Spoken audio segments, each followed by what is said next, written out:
Salam alaikum à tous. Nombreux sont les gens aujourd'hui qui vivent sans se rendre compte d'une chose. Le temps passe, des milliers de générations d'hommes et femmes ont vécu, les prophètes que Dieu nous a envoyés pour nous rappeler les buts de la vie sont venus, ces messagers nous ont montré l'exemple à suivre. Le dernier, Mohammed sallallahu alayhi wa sallam, nous a laissé le mode de vie parfait à suivre. Il nous a tout dit, tout ce que nous avions besoin de savoir. Il nous a dit beaucoup de choses sur l'avenir, sur ce qu'il se passerait après sa mort. Il nous a prévenus sur les dangers qui viendraient inévitablement, de manière à ce que les musulmans soient prêts et ne soient pas surpris, qu'ils savent à quoi s'attendre pour rester fermes dans leur foi. Dieu ne laisse jamais les croyants dans l'ignorance. Il a transmis à Mohammed sallallahu alayhi wa sallam les signes de la fin des temps. Ne vous rendez-vous pas compte que la mode d'aujourd'hui est l'inverse total de ce que notre prophète nous a dicté de faire? Il nous a recommandé le bien, l'entraide envers les autres, la gentillesse, la douceur, l'aimabilité, la fidélité des maris et épouses, de ne pas être orgueilleux et fiers. Et que voyons-nous aujourd'hui? Le sexe de toutes parts, l'infidélité qui mène à tous ces divorces, le stress des gens. Jamais la population n'a pris autant de médicaments qu'à notre époque. Le nombre de somnifères vendus pour aider les gens à dormir a décuplé. Mais pourquoi? Allah ne nous a pas créés pour passer notre temps à autant travailler, à vouloir avoir autant de désirs matériels qui nous obscurent l'esprit. Les gens sont stressés à cause de leur volonté à gagner toujours plus d'argent. Les jeunes perdent leur santé aujourd'hui à gagner de l'argent pour ensuite la dépenser plus tard afin de retrouver leur santé. Mes frères et sœurs, les meilleures choses, Dieu nous les a données. L'islam, la santé, un mari, une femme, des frères et sœurs, etc. Regardez les gens aujourd'hui, ils se mettent en colère très rapidement. Les films d'aujourd'hui vous montrent que l'homme fort, c'est celui qui est musclé et qui frappe tout le monde, que la femme bien, est celle qui pèse 50 kilos et qui montre son corps à tous les hommes. N'avez-vous pas l'impression d'être des objets? Le prophète Mohammed a dit, le véritable homme fort, c'est celui qui sait contrôler sa colère. L'homme fort, c'est celui qui, quand il a l'occasion de pouvoir frapper quelqu'un, de se venger de quelque chose, il sait se contrôler et ne le fait pas. Peu de gens sont capables de ça aujourd'hui. Qui sait contrôler ses colères? Quelle femme ou homme, lorsqu'il est énervé, est capable de se calmer comme ça? Un homme est venu voir le prophète et lui a demandé un conseil. Et celui-ci a répondu, ne te mets pas en colère. Plusieurs fois l'homme a reposé la question, et à chaque fois le prophète lui a répondu la même chose, ne te mets pas en colère. Écoutez bien cela, mes frères et sœurs. Le messager d'Allah, que la paix et les bénédictions d'Allah soient sur lui, a dit, celui qui est facile à vivre, calme et doux, Allah lui interdit l'entrée en enfer.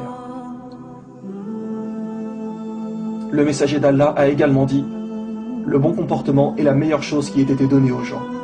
Mais il nous a également dit que viendra une époque où les gens ne respecteront plus rien ni personne, au point que les enfants insulteront leurs parents, etc. Mes frères et sœurs, ce sont des choses qui se passent aujourd'hui. C'est devenu quelque chose de banal. Et le prophète Mohammed a dit, lorsque viendra cette époque, ce sera la fin des temps. Il nous a bien expliqué que parmi les signes de l'heure, l'apparition de la grossièreté et de l'indécence. L'impudeur et le vice se répandront, avec notamment la généralisation de l'homosexualité et du lesbianisme. Et que se passe-t-il aujourd'hui, avec le mariage homosexuel autorisé, etc. Ils banalisent de plus en plus ces actes, de manière à ce que cela paraisse normal aux gens.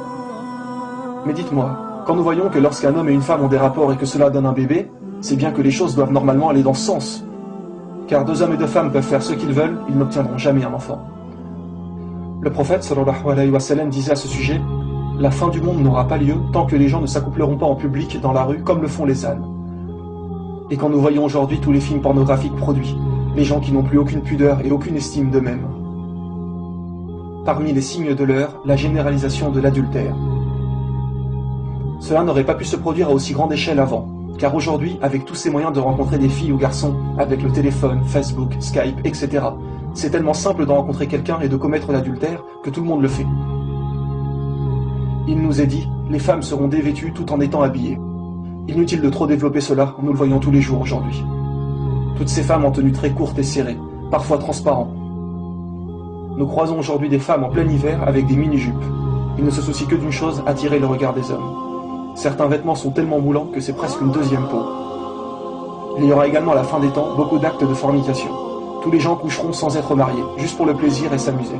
Revenez un peu avant. Les gens attendaient presque toujours d'être mariés avant d'avoir des rapports. Les hommes détestaient les femmes qui n'étaient pas vierges.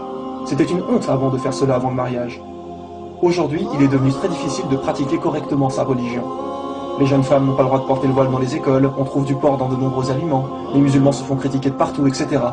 Et le prophète a dit, à l'époque de la fin des temps, pratiquer sa religion sera aussi difficile que de tenir une braise dans sa main. Il a dit également que celui qui voudrait pratiquer l'islam avec beaucoup d'assiduité sera considéré comme quelqu'un d'extrémiste. Quand aujourd'hui, vous ne voulez pas écouter de musique, pas boire du tout d'alcool, toujours manger halal, ne pas fréquenter de mauvais endroits, les gens disent très souvent « doucement, il ne faut pas en faire trop non plus, ne sois pas extrémiste ». Eh bien ça, mes frères et sœurs, notre prophète nous l'avait bien également prédit. Parmi les signes de la fin du monde, on accusera l'honnête de trahison et on fera confiance aux traîtres. Et ceux qui gouverneront le monde seront ceux qui le mériteront le moins. Les liens familiaux seront rompus. Quand l'homme obéira à sa femme et se montrera irrespectueux à l'égard de sa mère, quand il favorisera son ami et s'éloignera de son père. Nous le voyons également tous les jours, malheureusement. Les forces de police et de sécurité se multiplieront. Ne voyons-nous pas de plus en plus de policiers autour de nous?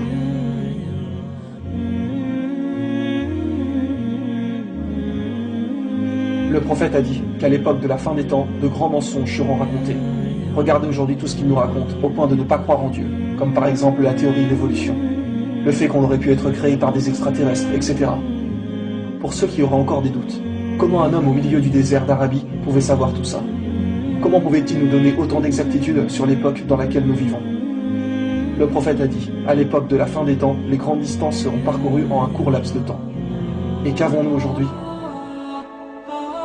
Les voitures, les TGV, les avions, etc. À l'époque du prophète, les gens ne se déplaçaient qu'en chameau ou en chevaux.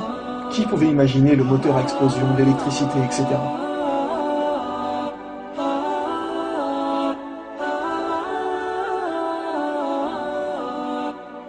Vous savez, même sans parler de religion, la science nous prouve que nous sommes dans la fin des temps. Nous savons aujourd'hui que des centaines d'espèces d'animaux meurent dans de nombreux endroits de la Terre. Il y a des pluies d'oiseaux, des milliers de poissons que l'on retrouve morts à flotter dans l'eau, dû principalement à la pollution. Le réchauffement climatique, 55% de la calotte glaciaire a fondu entre 2003 et 2008. L'économie ne cesse de chuter. Les scientifiques le disent, que la Terre ne pourra pas tenir encore longtemps comme cela. Une guerre est sur le point d'exploser, quand nous voyons ce qui se passe dans les pays arabes, Syrie, Égypte, etc. Et rappelez-vous que jusqu'ici, nous avons mentionné que des signes mineurs. Et ceux-ci sont tous arrivés en une cinquantaine d'années environ, car le prophète a dit qu'une fois le premier signe majeur arrivé, ces signes majeurs se suivraient tels les feuilles qui tombent d'un arbre, donc très rapidement. Et quel est le premier signe majeur? La guerre entre les musulmans et les non-musulmans, ce qui est sur le point d'arriver. Voici encore d'autres signes miraculeux. Le prophète a dit que les signes majeurs n'apparaîtront pas avant que des montagnes à la Mecque n'existent plus. Aujourd'hui, avec tous les travaux qui s'y passent, ils ont rasé des montagnes pour construire des bâtiments. Des montagnes qui existaient encore il y a quelques années, qui ne le sont plus aujourd'hui. Qui pouvait savoir il y a 1400 ans que des montagnes seraient détruites? À l'époque, il n'y avait aucune technologie pour faire cela. Les gens auraient pu douter de ce que disait le prophète, mais aujourd'hui, nous avons la preuve de ce qu'il a dit. Il a également mentionné que si vous voyez la Mecque trouée, c'est que la fin des temps est proche. Encore une fois, sans la technologie actuelle, personne n'aurait pu faire des tunnels comme nous le voyons aujourd'hui. Personne n'aurait pu trouer la montagne partout comme cela. Le prophète sallallahu alayhi wa sallam a également parlé de construction d'immenses bâtiments à la fin des temps. Nous le voyons partout aujourd'hui dans les grandes villes du monde. Mais à la Mecque aussi. Saviez-vous que cette tour est le deuxième plus grand édifice au monde? Il a dit que lorsque vous verriez les bâtiments atteindre le sommet des montagnes, c'est que l'heure aura alors projeté son ombre. Et nous savons que pour certains hadiths, s'il y a une raison valable, il peut être pris métaphoriquement. Donc la parole qui disait que l'heure aura alors projeté son ombre, les gens pensaient que cela voulait dire que la fin des temps était vraiment très proche. Seulement depuis 2012, nous avons la tour de l'horloge qui projette son ombre sur la Kaaba. Et comment appelle-t-on l'horloge en Arabie Saoudite? As-Saha, qui veut dire l'heure. Donc en réalité, c'est à prendre littéralement. L'heure projette son ombre sur la Kaaba. Rendez-vous compte de la précision des choses. Le prophète nous a tout dit, pour que nous comprenions et sachions que la fin des temps est très proche.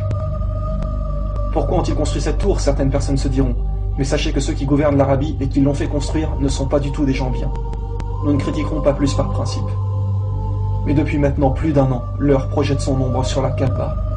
Mes frères et sœurs, nous sommes tous témoins des signes de la fin des temps. L'intérêt de cet épisode n'est pas de faire peur aux gens. Nous devons faire confiance en Allah. Oui, l'heure est effectivement proche, mais seul Allah en connaît la date exacte. Le but de cet épisode est de vous rappeler que le jour du jugement arrive à grands pas, ainsi que bien évidemment notre mort à tous. Alors mes frères et sœurs, faites le maximum, donnez tout ce que vous pouvez, délaissez vraiment les péchés. Ne nous laissons pas tenter par cette vie qui est sur le point de disparaître.